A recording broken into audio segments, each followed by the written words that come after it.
canto, Deus Todo-Poderoso, que era, é e há de vir. Aleluia. Criação eu canto, louvores ao Rei dos Reis. És tudo para mim e eu te adorarei. Glória a Deus. Aleluia. Obrigado, Senhor Deus, por mais um culto. Obrigado, Pai, por mais uma oportunidade de estarmos aqui como igreja, unidos, como irmãos, como membros do Teu corpo, Senhor, para Te adorar, para Te exaltar, Senhor, Te render graças por tudo aquilo que o Senhor tem feito em nossas vidas, porque o Senhor é bom em todo tempo, e o tempo todo o Senhor é bom. Obrigado, Senhor, por todos aqueles que ainda estão a caminho do culto, Pai, que eles cheguem em paz, que eles cheguem em segurança, em nome do Senhor Jesus. Amém? Pode sentar. Obrigado, louvor. Glória a Deus. E você já vai abrindo em 1 Coríntios, capítulo 1. Aleluia. Hoje o pregador é um pregador viajante, né? Tá dando uma de viajante por aí. Aleluia. Mas voltou, né?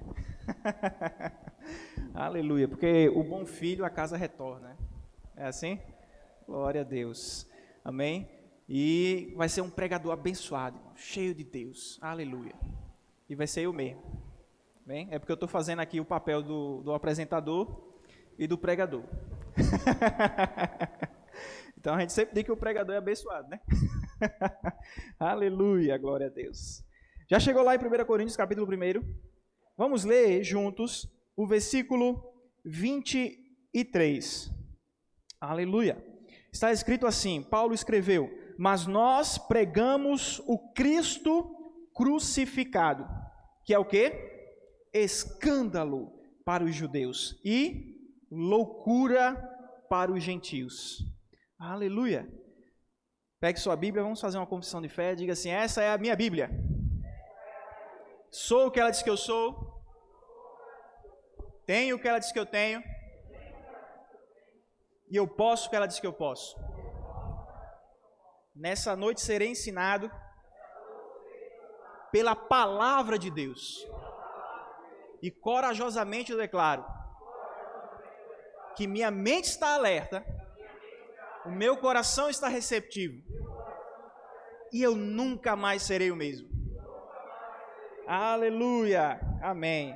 Olha só, Bíblia nova, comprei em homenagem ao pastor, e na última pregação ele falou sobre a Bíblia ser inspirada, infalível, né, inerrante, eterna, e aí, por um acaso, realmente eu não conhecia, mas apareceu para mim, né? E aí eu disse: rapaz, eu vou comprar, né, essa Bíblia para mim. Porque, irmãos, sabe, esses dias eu assisti um vídeo no YouTube e nesse vídeo estavam questionando a inerrância da Bíblia. Eu disse: não, a Bíblia é infalível, mas ela erra. Ué? E eu fiquei... Olha, irmãos, poucas coisas me aborrecem tanto a ponto de eu desligar. Porque às vezes só para aprender, para depois refutar, eu escuto.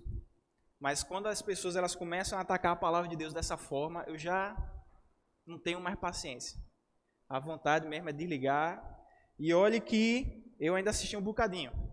Mas depois eu disse: rapaz, quer saber? Aleluia. Sabe por quê eles diziam isso? Para tentar provar que a Bíblia está certa. Ué? Por quê? Porque a Bíblia fala que o sol parou, né? Então, automaticamente estaria errado por causa disso. Mas, irmãos, a Bíblia ela não erra. A gente tem que lembrar de uma coisa muito básica. A Bíblia ela foi escrita por homens. E naquela época, irmãos, Galileu não tinha nascido ainda. e ainda não tinha desenvolvido a ciência a tal ponto de observar os astros para entender, para saber que na verdade é a Terra que se movimenta. E o que é que parou então? Foi a Terra? Na verdade, eis a revelação. Você sabia que o Sol se movimenta também? E ele se movimenta no eixo da galáxia. Parou foi tudo, irmão. Porque Deus, quando faz milagre, Ele faz milagre grande. Aleluia. Glória a Deus. Mas ela é inerrante, irmãos. A gente é que tem que entender o que é que está escrito. Entender como que as pessoas enxergavam, como que elas se comunicavam. Aleluia. E assim a gente não vai dizer mais que a palavra está errada. Amém? Que ela erra, né? Porque ela é inerrante. Irmãos, mas tirando isso, né? Vou mostrar de novo minha Bíblia, que ela é muito bonita, né? Tirando isso, hoje é feriado aqui, né? Na verdade, ele é feriado em vários lugares do mundo. Você sabe qual é o nome do feriado? Corpus Christi, né? E eu fiquei meditando sobre isso, né? Depois que Tia Neide falou que eu ia ministrar. Rapaz, quinta-feira é dia de Corpus. Eu nem sabia, né, que ia ser feriado hoje, muito menos que era Corpus Christi, mas depois eu tomei conhecimento, né? E Corpus Christi, né? Qual é o significado? Corpo de Cristo. E você sabia que esse feriado, veja, nós não celebramos esse feriado. Por quê? Porque ele é um feriado estritamente católico, tanto romano quanto ortodoxo grego, mas a anglicana ela também celebra.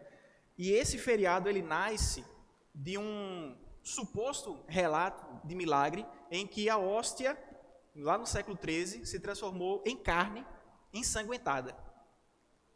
E aí teve um papa chamado Papa Urbano IV, que ele cria uma bula e ele institui essa data. E aí vira feriado, certo, cristão? Mas é interessante haver um dia que celebra o corpo de Cristo. E aí eu fiquei meditando a respeito disso. Apesar de que eu acho que a hóstia não se tornou carne, mas tudo bem. Mas eu fiquei pensando nessa questão do corpo de Cristo. Aleluia. E nós vamos pregar hoje sobre o corpo de Cristo. Amém? Eu quero que você vá comigo, irmãos, lá no livro que eu quase nunca prego. Qual é mesmo? Eita, Gênesis. Isso mostra que eu já estou deixando uma marca, né? Porque já sabe qual é o livro, né?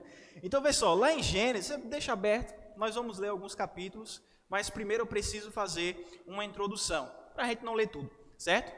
Você vai lá para o capítulo 1, nós vemos o que ali? O relato da criação. Então, Deus ele vai criar todas as coisas que nós vemos aqui nesse mundo ao longo de 6 dias. Amém? E no 7º dia, ele vai descansar. Amém? Aleluia. Irmãos, quando nós vemos o livro de Gênesis, essa zoadinha daqui, parou, glória a Deus. Quando nós lemos o livro de Gênesis, nesse relato da criação, nos 2 primeiros capítulos, amém? Nós vemos aqui morte, sim ou não? Sim ou não? Vemos morte no capítulo 1 ou 2 de Gênesis?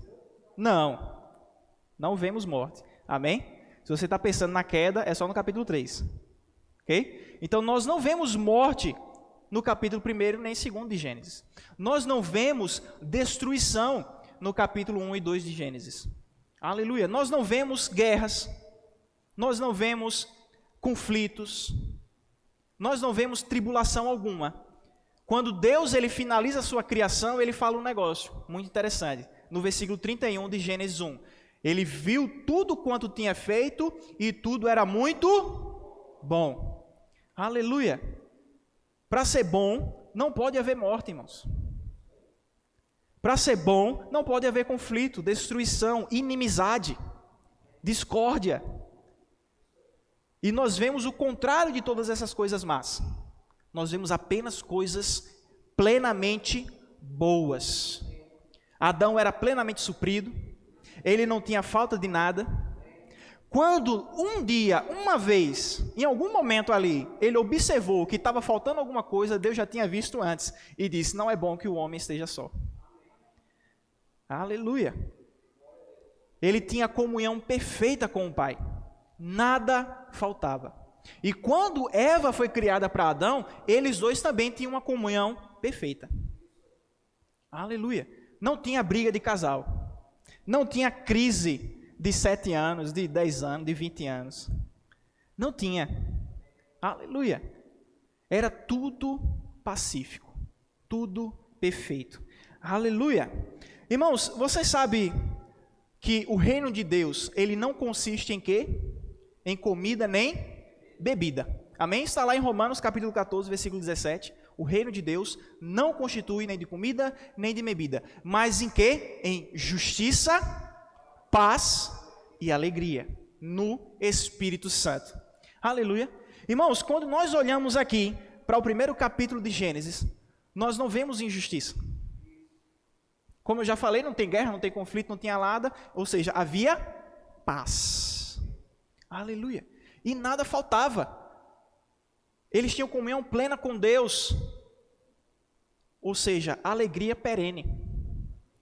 O Gênesis, irmãos, aquilo que Deus ele fez no Éden, com Adão e com Eva, aleluia, foi um pequeno gostinho do reino de Deus eterno, criado, estabelecido na terra. Amém? Aleluia. Nós vemos isso aqui. Havia até mesmo lei. E Deus disse, não coma da árvore do conhecimento do bem e do mal. Todas as outras, irmão, pensa comigo, todas as outras. Só tinha quantas proibidas? Uma proibida. Mas quantas árvores, vamos dizer, especiais haviam no Éden? 2. Das 2, quantas eram proibidas de novo? 1. Rapaz, o caba podia comer a árvore da vida. Porque Deus não proibiu. Ele plantou todas as árvores, tinha lá a manga, a goiaba, a banana, tinha o mamãozinho, tinha lá a melancia, acho que tinha fruta que talvez a gente nem conheça. Aleluia. E tinha a árvore da vida. E eu não sei porquê, mas quando eu penso no fruto da árvore da vida, eu só penso numa fruta que brilha assim. Não sei porquê, não é? A gente tem essa impressão, né, que tudo que é glorioso emite luz. Talvez, né, não sei. Mas ele podia comer dessa árvore também. Aleluia. Mas ele decidiu comer da única árvore que ele não podia comer. E Deus estabeleceu uma regra nisso. Se você comer, você certamente vai morrer. E aí, como já mencionado no capítulo 3 de Gênesis, Eva come e Adão come também. E o que é que vai acontecer a partir daí? A queda do ser humano. Aleluia. Vai acontecer a queda do ser humano. Irmãos, olha só que interessante. Vá lá no capítulo 5 de Gênesis.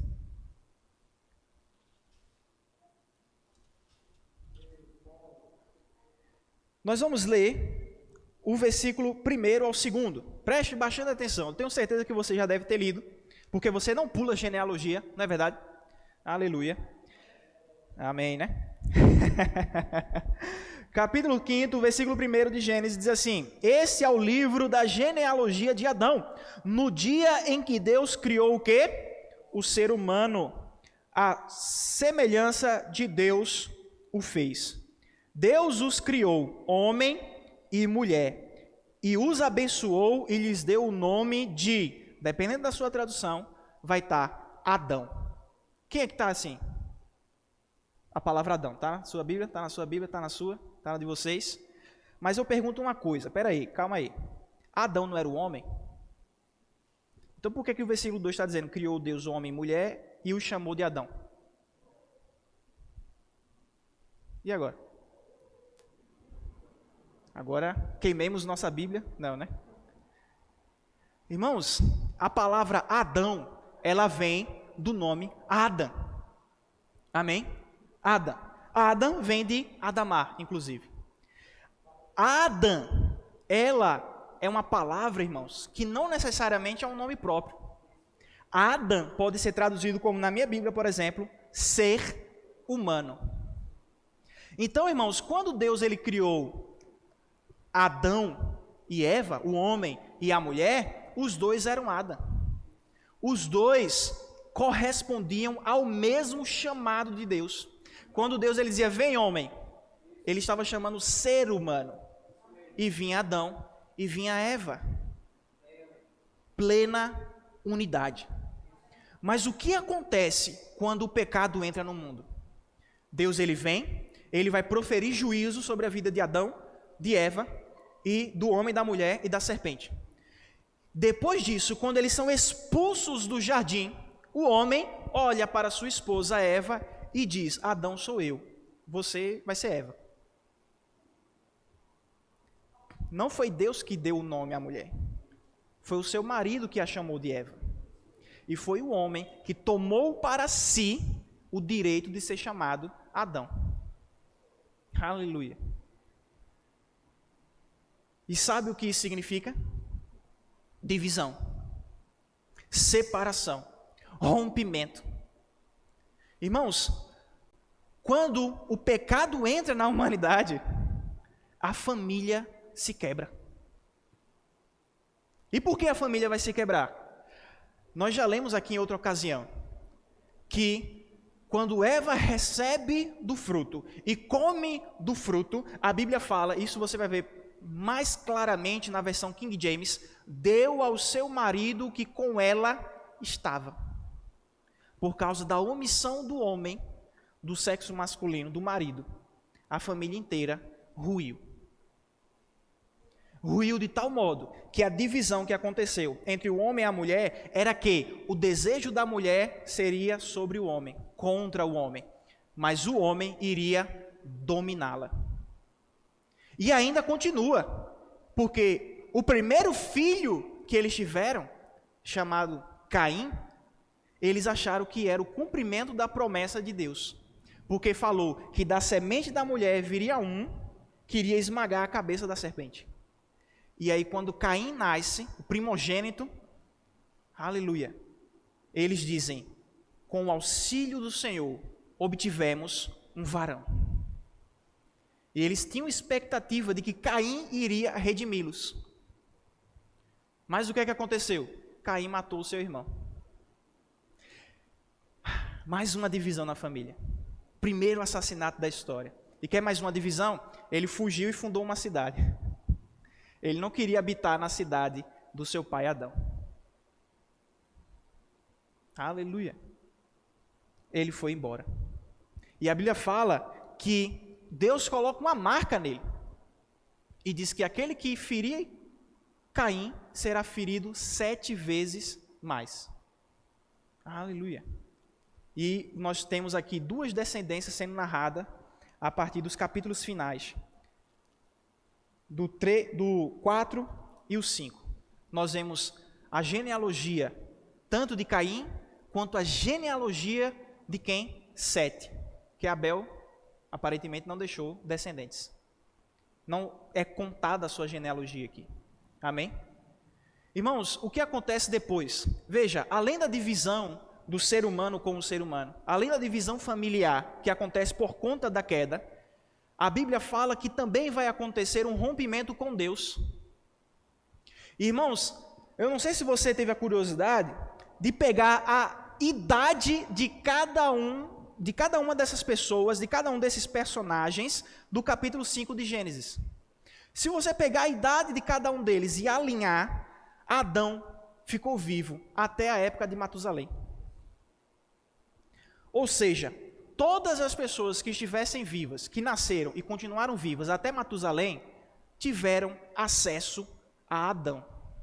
A Adão que andou com Deus, Adão que sabia como que as coisas foram feitas e por isso que ele ensinou. Adão que ensinou o porquê da queda e o porquê de todo o mal estava acontecendo já na humanidade. E mesmo assim, quando nós chegamos no neto de Matusalém, Noé, a Bíblia fala que a humanidade estava tão corrompida que o fim de toda a carne estava diante de Deus. E Deus julga a terra e envia um dilúvio. E só Noé achou graça diante de Deus. A Bíblia é bem clara nisso. Pedro ele vai dizer que Noé entra na arca e com isso ele condena o mundo. Porque ele entra, fecha, começa a chover. A face do abismo começa a se rachar. A água vem debaixo da terra e inunda o mundo inteiro. E o mundo está condenado. E sabe que Pedro ele também vai dizer uma coisa muito interessante, que Cristo, quando ele foi às regiões inferiores, ele pregou ou anunciou a sua vitória aos espíritos em prisão, que em outro tempo foram desobedientes, na época de Noé. Porque os homens, eles se afastaram tanto de Deus, que eles não ouviram mais aquilo que aprenderam a respeito de Adão. Eles não deram mais ouvido, eles não queriam mais saber, eles não acreditavam mais em Deus. E o próprio Deus foi lá e disse, olha eu aqui. Aleluia. E isso segue. Você sabia, por exemplo, veja só o nível, vamos voltar um pouco para a humanidade. Veja só o nível de divisão. Na época de Cristo, já que eu mencionei ele, havia um templo, correto? Aquele templo não era o templo mais de Salomão. Aquele templo ele foi construído por Herodes, porque o templo de Salomão já havia sido destruído. Mas no templo havia um pequeno muro de mais ou menos 1,40 m, que dividia o pátio dos gentios. E havia cerca de 13 placas, pelo menos as que foram descobertas, onde estava escrito o seguinte, que se o gentio pulasse o muro, pulasse a cerca, ele deveria ser morto. E a lei de Roma não interferia nisso, porque isso era tão importante para o judeu que ele tirava a mão. O Império Romano tirava a mão e deixava o judeu apedrejar até a morte qualquer gentio que entrasse no templo. Aleluia! Esse era chamado o muro da inimizade. E quem é o gentio? Eu e você. Qualquer um que não é judeu. Todo mundo que não é judeu é gentio. E por que o judeu fez uma coisa dessa? Deus nem mandou fazer isso. Por que o judeu fez uma coisa dessa? Porque ele foi o povo escolhido de Deus. Deus não abandonou Israel, amém? Israel de Deus continua sendo Israel de Deus. Aleluia. Ele não abandonou. Mas o judeu, ele se achava tão importante, tão valioso, que aquele que não era judeu não valia nada. E podia realmente ser morto. E o máximo que pode se aproximar do Santo dos Santos, do santuário, é até aqui, ó, até essa linha, até esse muro. Daqui você não pode passar. E olha que a gente está sendo bonzinho, viu? Deixando você se aproximar aqui, no pátio dos gentios. Aleluia. E sabe, a gente vê hoje, irmãos, vários reinos. Por que existem vários reinos? Por que existem vários países, várias nações? Divisão. Divisões foram acontecendo. Reinos foram se unindo, mas também foram se dividindo, foram se rachando. Nós tivemos, por exemplo, o Sacro Império Romano Germânico, que virou um dos territórios da Alemanha. Um império que se fragmentou em vários países. Aleluia. Entre várias outras. Quer ver um exemplo? O próprio continente americano. Nós tínhamos a América Espanhola, a América Brasileira. A América Espanhola, ela não resistiu, ela não continuou unida, ela foi se fragmentando, e aí surgiu Bolívia, Argentina e etc. Divisão, formando novos países, formando novas nacionalidades. Irmãos, a queda de Adão e Eva, sabe o que trouxe? O oposto de justiça, injustiça. Romanos capítulo 3 vai dizer, não há nenhum justo, nenhum sequer. Pense numa pessoa que não esteja em Cristo, né? Ela não é justa diante de Deus. Pense em você talvez antes de Cristo. Nós não éramos justos diante de Deus, porque não há nenhum justo, nenhum sequer. É o que o apóstolo Paulo vai escrever. Aleluia. Romanos capítulo 3, versículo 17. Olha só o que vai estar escrito lá. Aleluia. O apóstolo Paulo vai escrever, eles não conhecem o caminho da paz. Ou seja, o oposto daquilo que existia no Éden. O oposto daquilo que é o reino de Deus. Porque é justiça e paz também. Aleluia e alegria. Você volta lá no versículo 12 e diz assim, ó, todos se desviaram e juntamente se tornaram inúteis. Não há ninguém que faça o bem. Nenhum sequer. Como é, irmãos, que eu vou manter a alegria, a felicidade em um mundo onde só há o mal? Então, tudo aquilo que representava o reino de Deus na terra, foi destruído, foi quebrado por causa do pecado. Aleluia. Veja o que está escrito em Isaías 59, no versículo 2.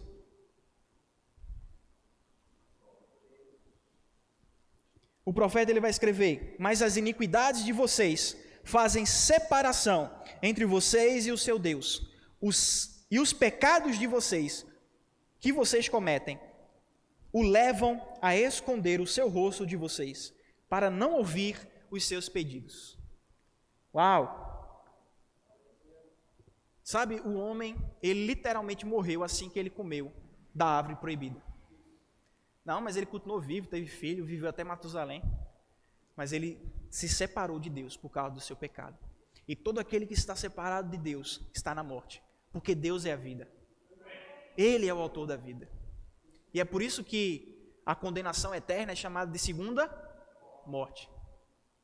Aleluia. Porque aqueles que estarão lá não estarão conectados com Deus. Volta um pouco para o livro de Jó, no capítulo 7, versículo, aleluia, 21. Eu vou ler o capítulo 7, um versículo, e 2 versículos no capítulo 9. Esse aqui é o clamor de Jó. Jó 7, 21. Ele diz assim: por que não perdoas a minha transgressão e não tiras a minha iniquidade? Veja, ele não está apenas pedindo perdão, ele está pedindo que a iniquidade que nele há, e ele reconhece que há iniquidade nele, seja retirada. E ele pergunta a Deus: por que o Senhor não tira a iniquidade da minha vida? Por que o Senhor não tira o pecado da minha vida? Olha só, o capítulo 9, versículos 32 e 33, diz assim: porque ele não é ser humano como eu, está falando de Deus, a quem eu responda, se formos juntos ao tribunal. 33, não há entre nós árbitro que ponha a mão sobre nós dois. Aleluia. Por que o homem não pode ser justificado diante de Deus? Em Jó nós temos a resposta: porque não tem ninguém que se coloque perfeitamente entre Deus e o ser humano, porque ele é Deus, ele não é ser humano, eu sou um homem. Quem vai colocar a mão sobre nós dois? Aleluia. E aí, irmãos, nós vamos ter a resposta em 1 Coríntios, capítulo 5, versículo 17. Aleluia. 1 Coríntios 5, 17. Bíblia nova é uma maravilha, a gente vai se acostumando. Mas é bom assim, no meio da pregação. Oi? 1 Coríntios. Segunda. Perdão. 2 Coríntios 5, 17. Aleluia, aleluia, aleluia. Diz assim: e assim, se alguém está em Cristo, é nova criatura. As coisas antigas já passaram, e eis que se fizeram novas. E tudo isso provém de quem? Essa novidade vem de quem? Vem de Deus, que nos reconciliou consigo mesmo por meio de quem? De Cristo. Então aqui nós temos a revelação que Cristo, ele era o mediador perfeito, que poderia ser colocado entre Jó e Deus, entre o ser humano e Deus. Ele era aquele que poderia fazer com que a iniquidade de Jó, o pecado de Jó, fosse perdoado e retirado dele. Quando João Batista batizava nas águas, ele vê o seu primo Jesus se aproximando, e ele olha para as pessoas que estão ao seu redor e diz: eis aí vem o Cordeiro de Deus, que tira o pecado do mundo. Aleluia! E por que Cristo ele foi capaz de fazer isso? Irmãos, somente alguém que pudesse colocar a mão sobre Deus e pudesse colocar a mão sobre o homem, poderia intervir, poderia perdoar e tirar pecado. Aleluia! Ou seja, apenas um ser que fosse ao mesmo tempo Deus e ao mesmo tempo homem. Para adiantar, Isaías capítulo 7, está escrito o quê? que o seu nome seria Emanuel. O que significa Emanuel? Quando Jesus vai, antes dele ser concebido, aliás, o anjo Gabriel aparece para Maria e diz: ele será chamado Emanuel, que traduzido quer dizer Deus conosco. Em Isaías 9, versículo 6, está escrito o seguinte: um menino nos nasceu, um filho se nos deu. E como ele será chamado? Maravilhoso, Conselheiro, Deus forte, Príncipe da paz, Pai da eternidade. Aleluia! Você já imaginou, irmãos, Deus mamando no peito de alguém? Meu Deus do céu! Existe um desafio que às vezes os ateus eles gostam de dar para os cristãos, que é o seguinte: Deus é capaz de fazer uma pedra maior do que Ele mesmo? A resposta é muito óbvia, irmãos, é claro que não. Porque se a pedra é maior do que Deus, a pedra é Deus. Ela é maior do que Deus e ninguém pode ser maior do que Deus. Mas tudo bem, se o problema é a questão de altura, então eu vou me diminuir. Aleluia. E vou nascer no ventre de uma mulher, no ventre de uma mãe, de forma miraculosa.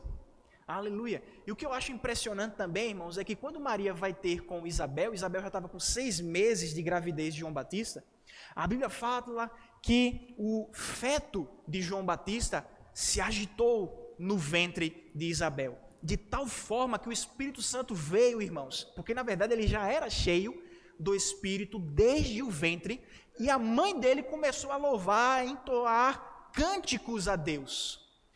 Aleluia! Por causa que um feto se aproximou, chamado Jesus. Se você não tinha um argumento contra o aborto, está aí um legal. Porque a vida já está desde o feto. Desde a concepção já é gente. Desde a concepção já é ser humano. Desde a concepção pode, inclusive, ser cheio do Espírito Santo. Meu Deus! Por que Deus é contra o aborto? Porque quando você aborta uma vida, você está abortando um plano, um projeto, um propósito que Deus deu para aquela pessoa. Aleluia. As coisas de Deus não vão ser frustradas, irmãos. Mas aquilo que aquela pessoa poderia ter vivido, não vai viver. Por isso que Deus é contra o aborto. Amém? Aleluia.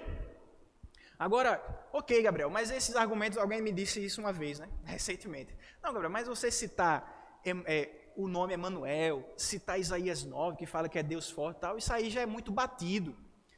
Como é que eu posso ter a prova, assim, mais prova de que Jesus foi Deus de fato? Olha só essa que interessante. Como é o nome hebraico mesmo de Jesus?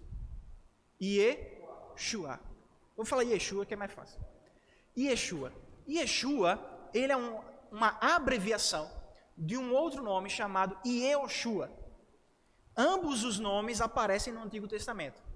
Ok? Então Jesus era chamado Yeshua em hebraico.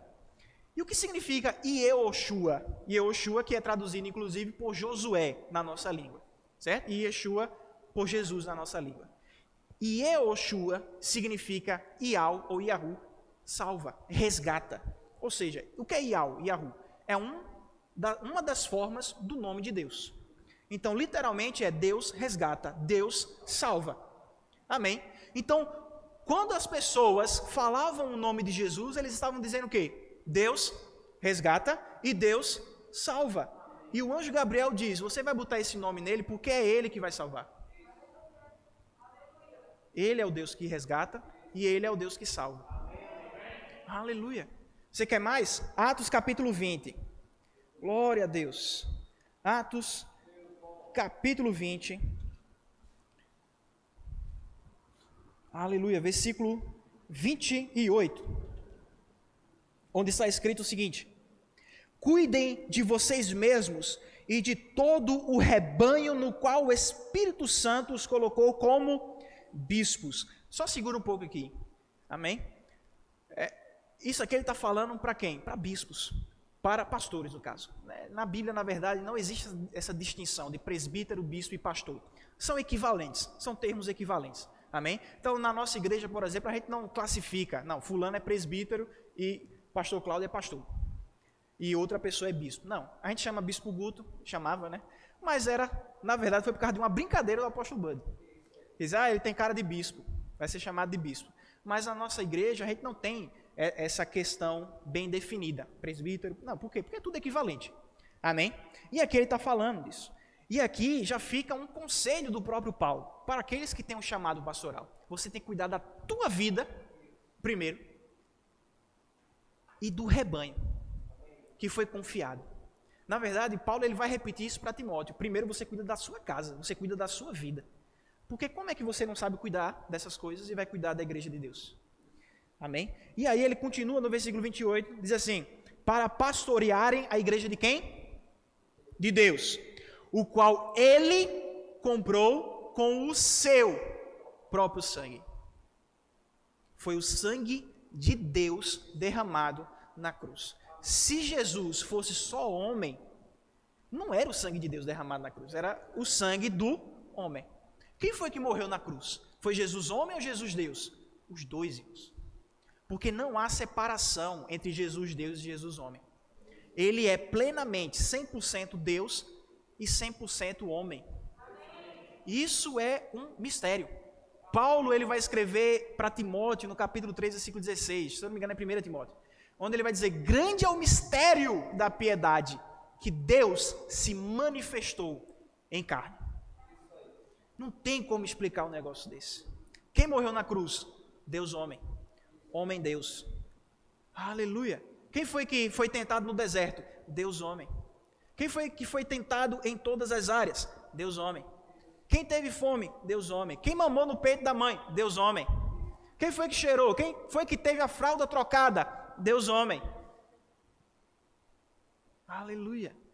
Isso é espetacular. Aleluia. É por isso, irmãos, porque ele era Deus e porque ele era homem, ele pôde tocar em Deus e pôde tocar em Jó. E agora ele reconcilia todas as coisas. Quem está em Cristo, nova criatura, todas as coisas velhas, todas as coisas antigas passaram. Tudo se fez novo. Porque em Cristo todas as coisas são reconciliadas. Aleluia. Aleluia. E nós, eu e você, somos os embaixadores dessa boa nova. Nós somos aqueles que vamos no mundo e vamos dizer, reconcilie-se com Deus, porque Deus não está levando em conta o tempo da ignorância. Aleluia. Hoje é o tempo sobremodo oportuno para a salvação. Aleluia. Glória a Deus. Agora, irmãos, outra coisa. Se Cristo ele fez nova todas as coisas, então certamente ele trouxe de volta aquilo que foi perdido no Éden. Amém? Olha só, em Atos 13, você já está em Atos, no versículo 39. Atos 13, 39. E por meio dele, todo aquele que crê, ele é o quê? Justificado. Aleluia. Ou seja, a justiça do reino sendo restabelecida na terra. Colossenses 1, 20. Aleluia, glória a Deus.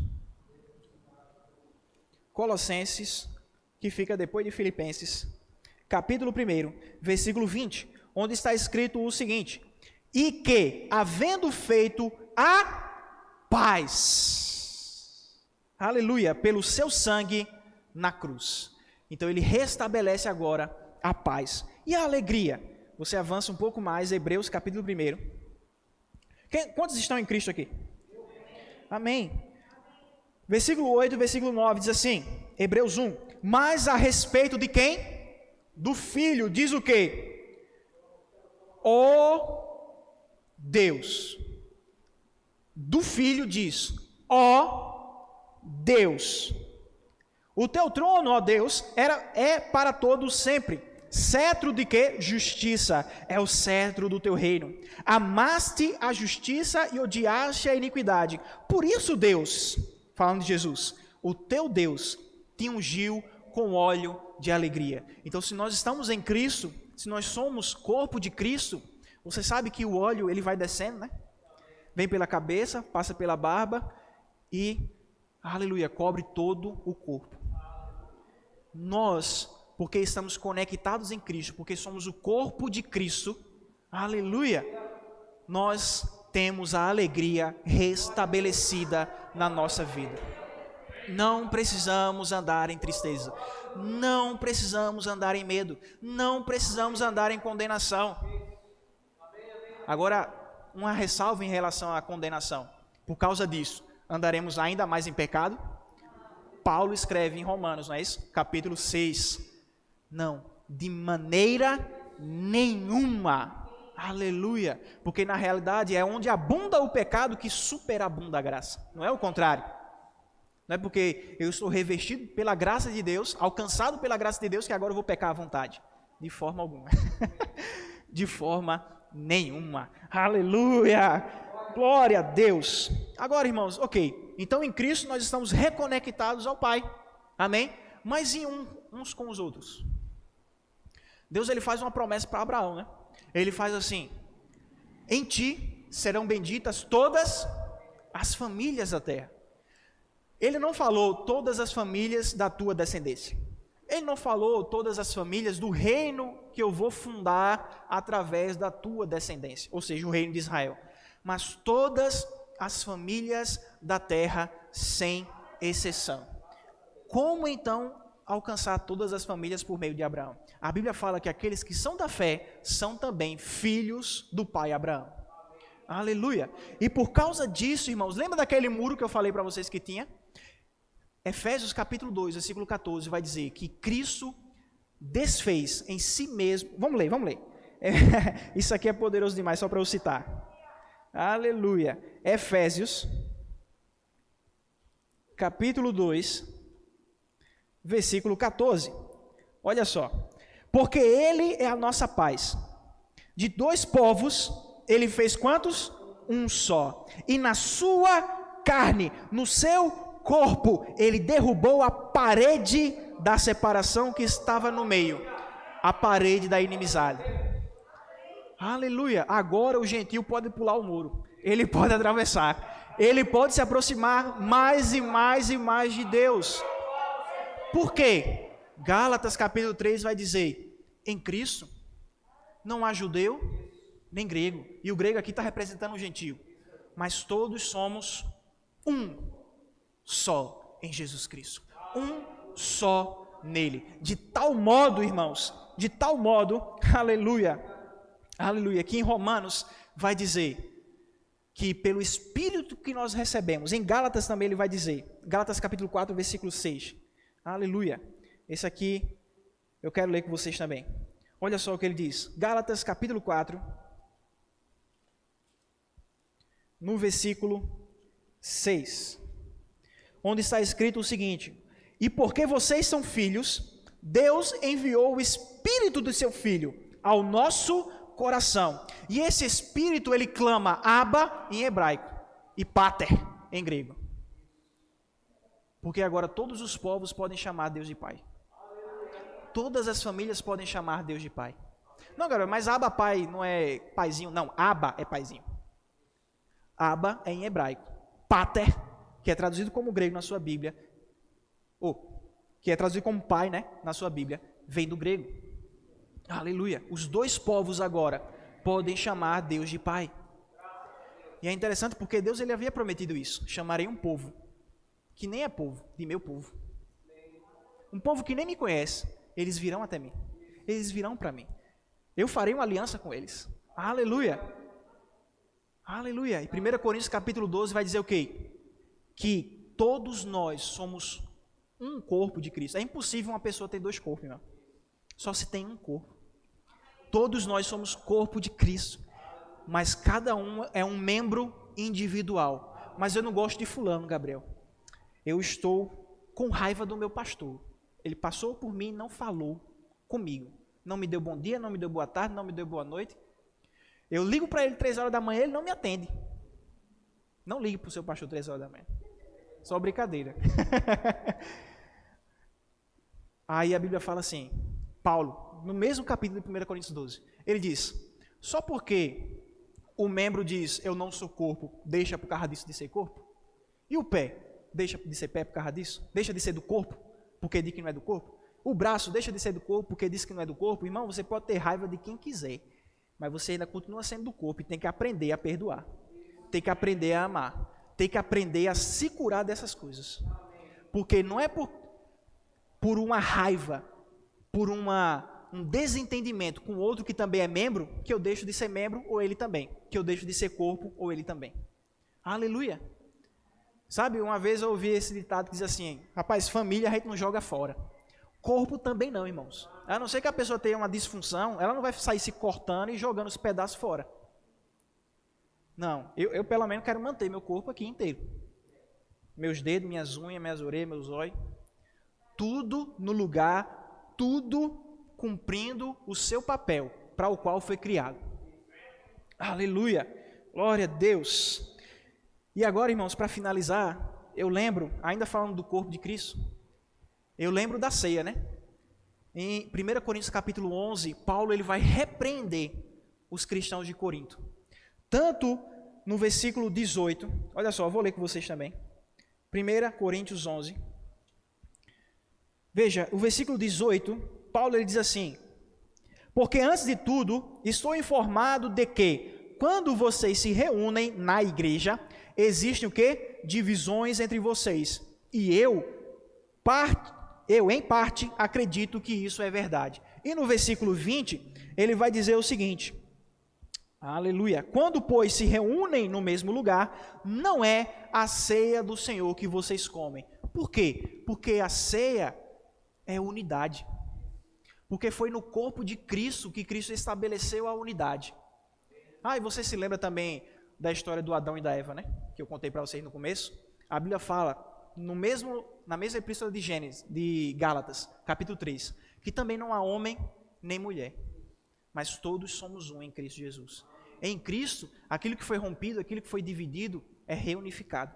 A família pode se juntar de novo, em Cristo Jesus. Aleluia!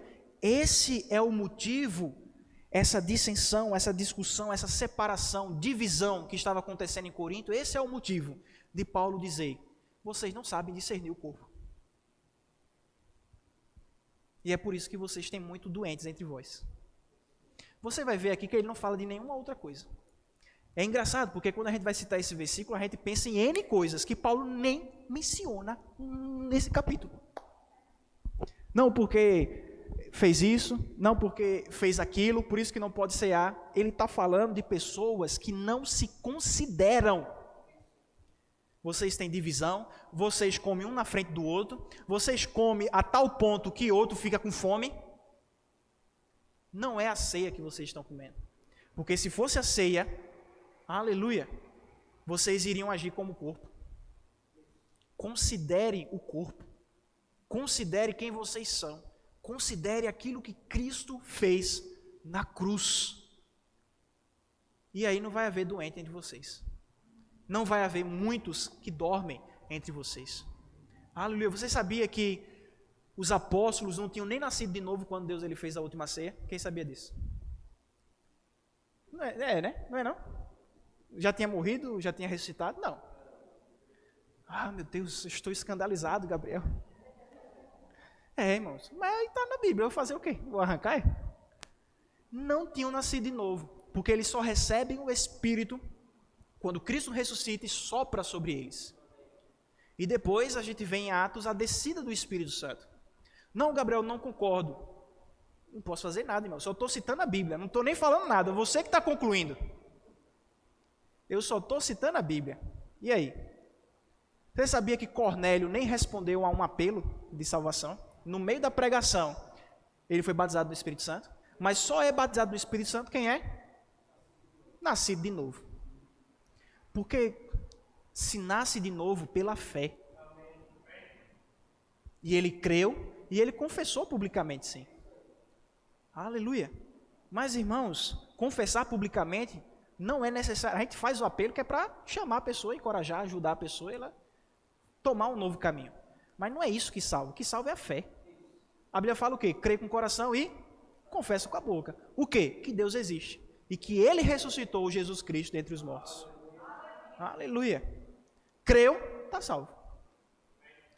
Mas isso não significa que eu vou viver de todo jeito, que eu não vou congregar, porque a Bíblia fala, não seja como é costume de alguns que têm deixado de congregar, a congregação.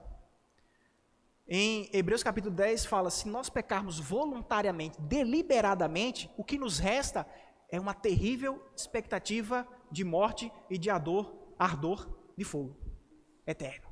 Uau. Cristo, ele me resgatou do pecado, para que eu não viva mais nisso. Ele me resgatou dessa prisão, para ser livre, para ter vida nele, em nome de Jesus. Aleluia, aleluia, glória a Deus. Irmãos, tem como tocar agora? A gente vai tocar um louvor agora. Você se lembra que quando Cristo ele fez a última ceia, está em Marcos 14, acho que é o versículo 28, ou é o 20, deixa eu dar uma olhadinha aqui. Marcos 14,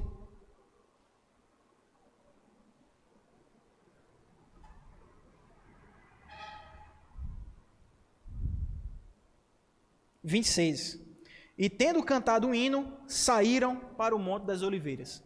Então Cristo, ele faz a ceia e ele canta um hino ao Senhor. Ele engrandece ao Senhor, ele exalta ao Senhor. Aleluia. Só por curiosidade, não estou dizendo que eram exatamente esses salmos, mas era comum que depois da Páscoa, e aqui era a ceia da Páscoa que ele estava fazendo, se cantasse os hinos do Salmo 113 até o 118, que era conhecido como o cântico ou o hino de Alel. Então é provável que Jesus ele tenha cantado estes salmos. Amém? Então, irmãos, com o entendimento de que nós somos um em Cristo, por causa do seu corpo, aleluia, vamos louvar mais um pouco ao Deus, ao Senhor. Aleluia.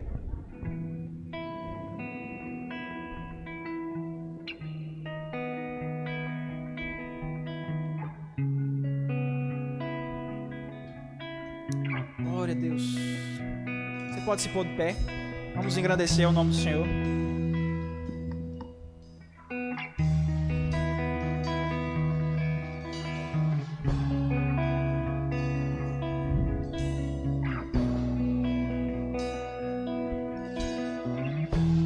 Entronizado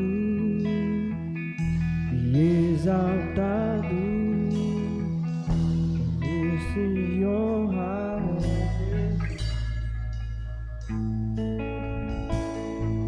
Cordeiro Santo, sacerdote, meu Senhor cheio de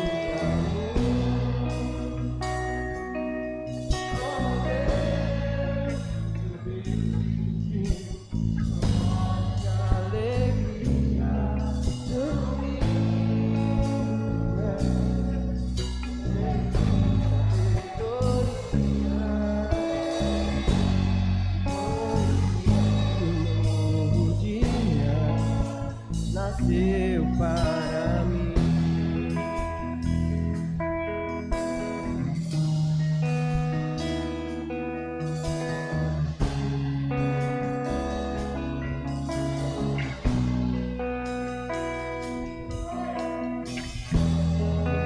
Entronizado e exaltado, digno de honra. Aleluia. Louvado seja o nome do Senhor. Cordeiro Santo, sacerdote, meu Senhor cheio de amor. Oh Deus,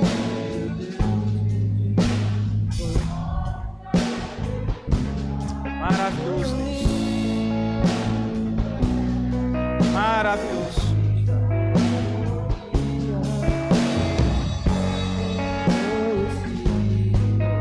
o dia nasceu para mim. Oh Deus,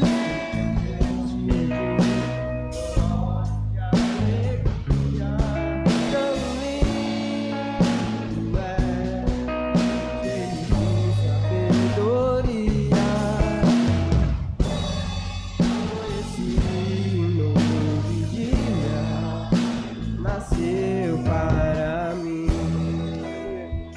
Olha só, Salmo 113, que eu falei para vocês, né?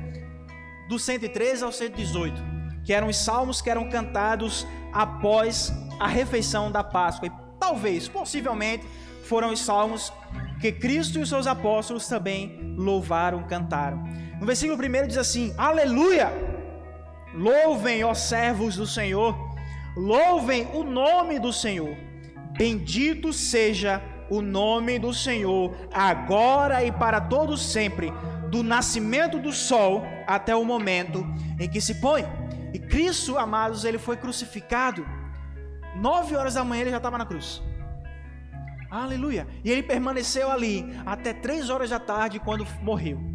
E mais um pouco depois ele foi retirado. Mas o que aconteceu na cruz?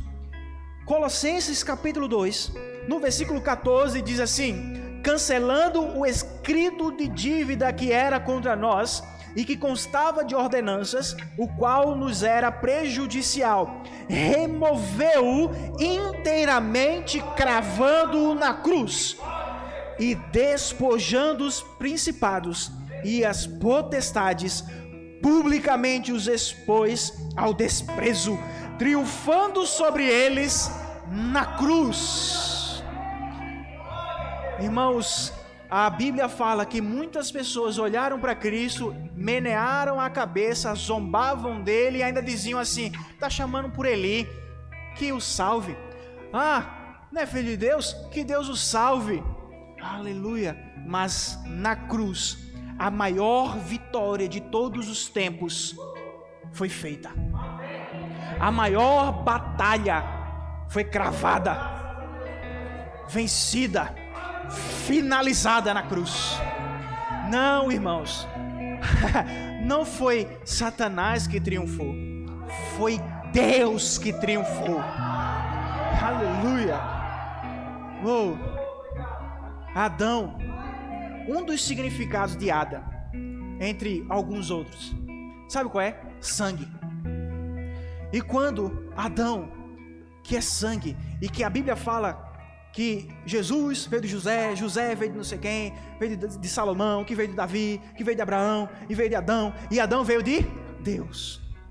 Quando Adão, que significa também sangue, caiu, aleluia, Satanás ali derrubou a imagem de Deus. Mas na cruz, quando o sangue de Deus foi derramado, mas não caiu, Deus mostrou quem é que manda. Aleluia. E ele venceu para todos sempre. Aleluia. Aleluia.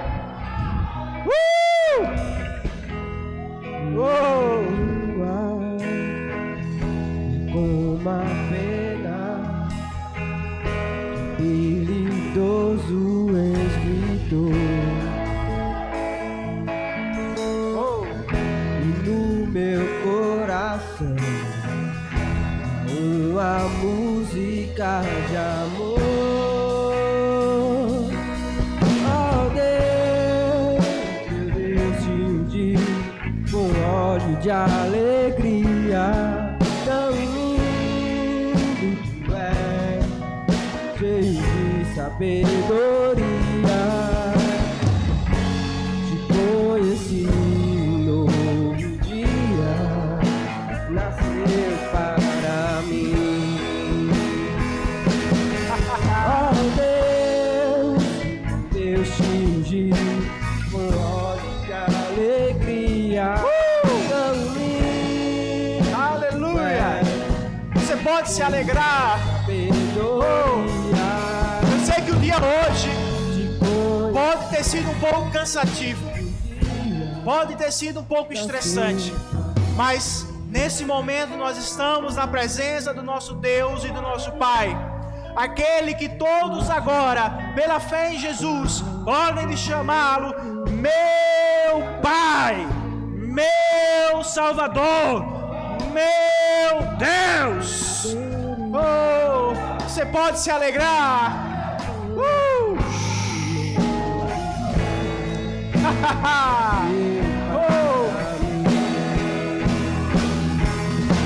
Oh Deus, meu Deus,